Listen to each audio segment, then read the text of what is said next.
Hello there and welcome! In this video I got you 10 different build ideas that you can do with the new tomes out of the Archon Prophecy DLC that has just recently hit town. I've done my best to scour around a couple of things that I want to try out myself and seem to be very interesting, and I hope you will find them interesting too.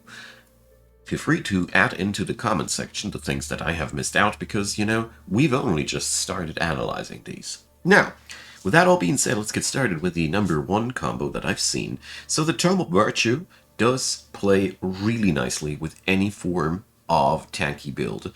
It is a very straightforward and simple thing, but I needed to put it out. For one, we have the Paladin, and this guy is just one of the most souped up shield units that I've seen in a while. They can hit quite hard, they can heal people, and overall they do a great job in just keeping your dudes alive, being hard to kill, and dishing out nice damage. Very solid tier 3 unit with lots of goodies, and most importantly, they got that wonderful revenge on themselves. Combine this with Virtuous Spirit, which makes your units hit hard pretty much regardless of their HP, sort of. I mean, they still suffer casualties, but at a much more diminished rate. And Heroic Stand, you have really the tools at your hand to make your units not only hard to kill, but also obnoxiously effective while they just won't die. So that is one thing that I really wanted to point out. Should be working out excellent with Industrious and other ideas that you can go for. My first personal favorites here would be Feudal and Industrious to try this out. Number 2. Let's stick to the Virtue Tome, but go for a different idea, namely to go for something swarmy instead of tanky. Because while it might be absolutely true that we can keep our units alive and all, we got other really nice effects here at work. With the Virtuous Spirit and the Heroic Stand, we can also say that our tier 1 units or tier 2 units retain their effectiveness for a very long time. We can make them very obnoxiously hard to kill. Heroic Stand isn't a costly spell at all, and it's also a status cleanser. So all in all, the tools in the box here are serving really well for a Swarm low tier strategy as well, because just these two tools, Virtuous Spirit and Heroic Stand, do a lot alone for this one. But also the Paladin and the Vigil that you can use are very solid leader units for your Swarm. So I see here a lot of interaction with the Tome of Horde and Barbarian Culture, and you can play this Virtue Tome two ways basically, and I like that. So let's move on over to something different. Let's go for number 3 into the Tome of Prophecies. So the Tome of Prophecies is a really weird one, and I had quite some trouble getting into it, but I noticed that Precognition is a very interesting thing. So Precognition can be applied via this Circlets enchantment, which means we avoid the next ability or spell that does direct damage to us, which means with Prophecies, you have a very strong nuke protection. I have realized, though, that Defensive Masters is a thing. So, Tome of the Construct is one of the things that gives you that. So, everybody with Defensive Masters automatically enters defense mode at the end of their turn. This is an insane combo, and, this Defensive Masters mechanic is found in the Industrious, but also you can apply it via various ways and means. Golem builds come to mind. All in all, Precognition is a real powerhouse with everybody who relies on defensive strategies, and this is something that I wanted to point out specifically because I find it a very powerful tool to keep your units protected while suffering basically no downsides. So Prophecies actually has some wicked defensive tools on itself. But doesn't stop here. Let's move on to number 4. Obviously, Prophecies, I feel like, is a really good powerhouse for any form of ranged build. Fated Projectiles works well for mages and archers, increases our crit hit chance, makes our units cheaper via Faithful, and also lets them interact with all the other Faithful bonuses that you get from the older tomes. So you can weave that into things like The Tome of Exaltation, Shrine of Smiting, which gets buffed up by faithful units, and various other things that you can do with faithfulness. This is one thing. But Battle Divination is really good for ranged units in a way too, because evasion makes them harder to kill. Precognition is the same thing. If they go into defensive mode, that's a little bit of an if, but the damage at the third turn. So ranged units will use already 2/3 of Battle Divination really well. This is one thing. Foresee Downfall, you know, it's another critical hit amplifier that goes really well, not only for ranged, all people at this point. And yeah, the oracles have the ability to give True Strike, so our ranged units cannot miss, which is amazing. And yeah, we can't even mark people. So if you're not already sold on ranged builds with prophecies, I can't put up more things. One thing does remain though. Prophecies is for me a kind of an odd nut, and the one tome I was least wowed about. Maybe I'm wrong about it though, and I haven't seen the bigger picture yet. Anyways, let's move on over to number 5 and take a look at the big guns. We have 2 new tier 4 tomes here at hand. The Tome of the Archon and the Tome of the Revenant, which are basically antithetical to each other. The Tome of the Revenant is a Tome of the Necromancy. It is, you already see it, but it is something that I really want to point out. I see it as the new crown jewel of necromancy builds that we want to achieve as quick as possible. Undead Resentment gives us a lot of goodies for all our units that are undead. Not only do we balance out our native weaknesses against spirit and fire, we also get a really nice effect that makes the enemy extra demoralized when we kill stuff. But, you know, we can do so many new things with this one. We can use natural regeneration on our undead via Chamber of the Right.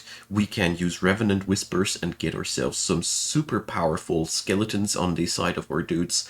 And the Fallen Angels are really amazing units, which aren't undead though, but they interact really well with undead. And last but not least, we can, with the Necropolis building, get ourselves draftable undead up to tier 4 titans. Altogether, the Revenant Tome, therefore, I mean, I think I am basically wasting a little bit of video time here by putting it down, but I wanted to say that I'm so happy that necromancy builds have a new twist that we can go into, because Fallen Angels play a lot different compared to the Reapers that we had before. They're more about debuffing the enemy and dominating the enemy, and less about directly killing the enemy. So you have now different flavors of necromancy, something that I've been really waiting for. Anyways, let's move on over to number 6. The Archon Tome is one thing that I think is excellent for any tanky build or summoning build or both. So I packed these together in this point because the spells are just too much doing the same thing at the same time. So Ascended Rebirth does rebirth one of your units, so hard to kill aspect, and heal your units, tanky aspect and supporty aspect, and gives you a tier 3 battle mage. So basically you can here go for a rebirthing of your units into something different, though you don't get the unit back, but we also have the ability to put Pure Soul on our racial units. It's just a minor one, and it's basically Umbral Flesh only in Holy. We now lose negative status effects and get the positive counterpart if possible. 1 per turn. Your units are so flippin' tanky and hard to kill. It is amazing. And with your Holy Aura, you will now do retributional damage when you end your turn at the in the vicinity of the enemies, and you have status resistance extra. These are all tanky aspects that work really well, but on top of that, with Celestial Guardians, we get tier 3 Archon units, we get a tier 5 Angel unit, the Astra, and via the Archon Gate, we can go and recruit tier 4 Titans, which are just amazing units in many, many different aspects. So altogether, the Archon Tome is, in my opinion, very synergistic in any build that likes to summon high tier order things and or likes to be hard to kill. It plays very decently between these roles. More about that a little bit later down the road. There's one more thing that I haven't pointed out here fully yet. But I want to return to the Tome of the Revenant in number 7, because there is a nice build variation that you can build or implement into your necromancy, and that is demoralization. That is very well built in here. Via Vicious Killer is dealing double damage on the enemy morale. We have Armor of Despair on the on well, I find it weird that this is a common summon spell, but you get the idea. We can here buff up our units the more demoralized an enemy is. We have the ability as a map spell to demoralize the enemy with additional add-ons, and the Fallen Angel is all about remorse and destroying the enemy's morale at the same time. So altogether, this is a very, very strong pinnacle point if you are working on demoralization tactics. It works best with undead units because undead resentment is just affecting undead units, so this is really where it strikes hardest.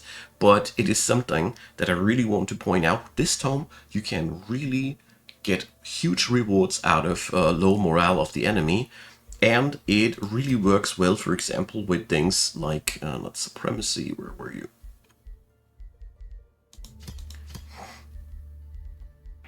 Yeah, it was Supremacy. No.